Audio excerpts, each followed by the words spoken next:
José Anigo, Christian Caminiti, Marcel De Flaco, Eric Dimeco, Michel Castellani, Jacques Lopez, Serge Blum et bien d'autres joueurs font partie d'une équipe qui a laissé une marque indélébile dans l'histoire de l'Olympique de Marseille. Malheureusement, ces joueurs sont souvent oubliés en raison du temps qui a passé et des périodes glorieuses qui ont suivi. Les supporters marseillais s'identifiaient à eux, notamment avec la présence de jeunes des quartiers. Ils font partie de la génération surnommée les Minots et ils ont joué un rôle décisif dans l'histoire du club marseillais et du football français. C'est la raison pour laquelle je vais consacrer cette vidéo à un rapide survol de cette génération pour que les supporters de l'OM et les passionnés de football puissent prendre conscience, voire découvrir l'importance de ces joueurs pour l'Olympique de Marseille. C'est le début d'une crise lors de la saison 1979-1980. L'Olympique de Marseille vit un début de saison assez compliqué. Il joue les dernières places, les tribunes grondent et les caisses sont vides dû à un recrutement assez onéreux. En décembre, le président Norbert D'Agostino démissionne. Son successeur, Christian Calini, prit le pouvoir lors d'une assemblée générale très remuante dans laquelle il dut poser seulement 3 millions pour acheter l'OM. Malgré cela, l'Olympique de Marseille fut relégué en Ligue 2 et éliminé en Coupe de France, alors possédant une équipe avec de noms tels que Trésor, Fernandez, Zambelli ou même Ngom. La saison suivante, rien ne changea. L'OM n'y est plus. Et c'est le 7 avril que le président Carlini perd ses fonctions et que le club fut mis en liquidation de biens et en règlement judiciaire. Mais alors, que s'est-il donc passé? La liquidation judiciaire ou la liquidation de biens, c'est quand une entreprise ne paye plus et qu'on comprend qu'elle ne pourra plus payer.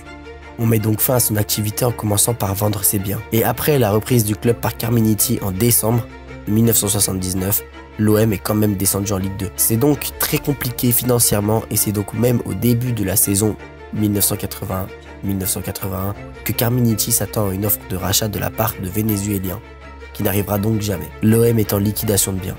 La première et assez large conséquence de cette décision donc du tribunal de commerce de Marseille fut le licenciement des professionnels et cadres de l'Olympique de Marseille.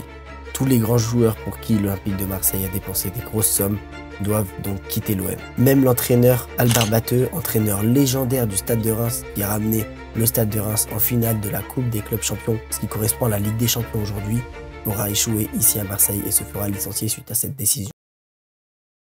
La fin de championnat fut donc compromise. Avec quel joueur l'Olympique de Marseille allait pouvoir finir le championnat? Malgré tout, Marseille a réussi à survivre. Jean Sadoul, le président du groupement des clubs professionnels, qui deviendra plus tard la Ligue nationale du football, autrement dit la LFP, a réussi à mettre en place des structures temporaires en attendant une possible solution. En tant qu'entraîneur, l'OM a maintenu Jean Robin, qui est un ancien joueur de l'OM dans les années 40. Mais le plus surprenant fut la conversion de joueur à entraîneur de Roland Gransart à seulement 27 ans. Cependant, l'OM réussira quand même à maintenir certains joueurs pros, comme Christian Caminiti et Michel Castellani. Ils maintiendront aussi toutes les équipes de jeunes. En effet, il était impératif de terminer la saison. En clair, si l'OM ne finit pas la saison, l'OM descend. Et si l'OM descend, l'OM meurt.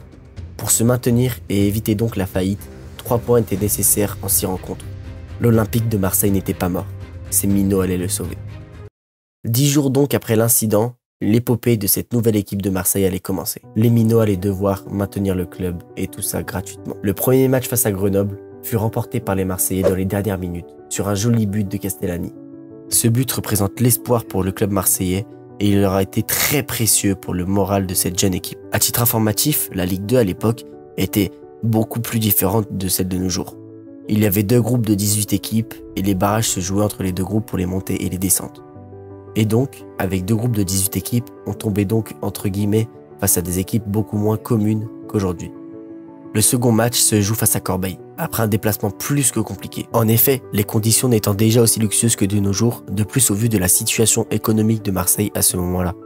Malgré tout, ils parviennent à récupérer un point précieux de ce match. Le match suivant, face à Toulouse, qui jouait la montée à ce moment-là et qui a fini 2e du championnat, les minots parviennent à décrocher le nul. Le match suivant au Vélodrome, ils s'imposeront face à Avignon et feront égalité face à Montluçon par la suite. Le dernier match se jouera au Vélodrome face au leader Montpellier. Après avoir mené au score, les minots s'imposeront 3-1. C'est fait, l'OM est maintenu grâce à ces minots, qui auront valeureusement été invaincus lors de ces matchs. L'histoire ne s'arrête tout de même pas là, car une semaine après ce match face aux Montpelliérains, Jean Carieux prend la main sur l'OM avec un avis favorable de la mairie et de la LFP. L'OM réussit à obtenir un accord pour rembourser ses dettes sur 20 ans. L'épopée des minots ne s'arrêtera pas là et continuera les années suivantes, restant au début en équipe puis se détachant petit à petit, loupant la montée de 3 points lors de la saison 1980-1982 et parviendront en 1984 à remonter en Ligue 1. Et c'est en septembre 1984, après le renvoi de Roland Gransart, qui était passé de joueur à entraîneur et qui avait maintenu l'équipe en la remontant, que prend fin ce qu'on appellera l'épopée des minots. Sous-cotée ou oubliée à l'heure actuelle, cette épopée doit selon moi prendre plus de place dans la pensée des supporters et fans de football. Dans un contexte où l'argent exerce une forte influence, voire même dicte le monde du football, où on peut observer un phénomène où les joueurs sont dépourvus de tout attachement émotionnel envers les clubs, privilégiant principalement des considérations financières et de confort, ce qui leur confère parfois un aspect robotique, c'est le football des minots qu'on aime ici. On ne cessera jamais de le défendre, de le mettre en avant et de le partager. C'est le football des valeurs, de l'amour et de la fidélité. Sur ce, je vous laisse et continuez de regarder le football.